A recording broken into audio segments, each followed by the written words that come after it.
తెలంగాణలో ఎండలు మంట పుట్టిస్తున్నాయి. ఇప్పుడే ఈ స్థాయిలో ఉంటే ఏప్రిల్, మే నెలల్లో ఎండల తీవ్రత ఎలా ఉంటుందో అని ప్రజలు భయాందోళనకు గురవుతున్నారు. రాష్ట్రంలో ఎండలు మరింత పెరగనున్నాయి. రాష్ట్ర వ్యాప్తంగా 36 నుంచి 38.5 డిగ్రీల మధ్య ఉష్ణోగ్రతలు నమోదయ్యే అవకాశం ఉందని హైదరాబాద్ వాతావరణ శాఖ అధికారులు అంటున్నారు. ఇప్పటికే అన్ని జిల్లాలకు ఎల్లో అలర్ట్ జారీ చేశారు. మంచిర్యాల, ఆసిఫాబాద్, భద్రాద్రి కొత్తగూడెం, పెద్దపల్లి, జగిత్యాల జిల్లాల్లో 37 డిగ్రీలకు పైగానే పగటి ఉష్ణోగ్రతలు నమోదయ్యే అవకాశం ఉంటుందన్నారు. దేశవ్యాప్తంగా ఫిబ్రవరిలో వర్షపాతం సాధారణం కంటే 50% తగ్గిందని, దీంతో భూమిలో గాలిలో తేమ శాతం తగ్గాయని, దేశంలో వేడి పెరగడానికి ఇదో కారణమని వాతావరణ శాఖ అధికారులు అంటున్నారు.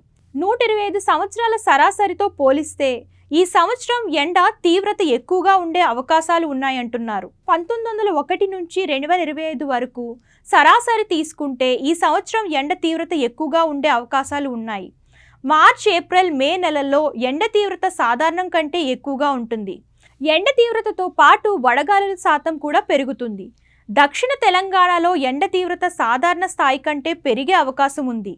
మధ్య తెలంగాణతో పాటు హైదరాబాద్ పరిసర ప్రాంతాల్లో సాధారణ స్థాయి కంటే ఎక్కువ ఉష్ణోగ్రతలు నమోదయ్యే అవకాశాలున్నాయి. దక్షిణ పెనిన్సులర్ ఇండియా మొత్తం కూడా 125 సంవత్సరాల సగటు తీసుకుంటే ఈ సంవత్సరం 10th ప్లేస్లో తెలంగాణ ఉండబోతుందని వాతావరణ శాఖ వెల్లడించింది.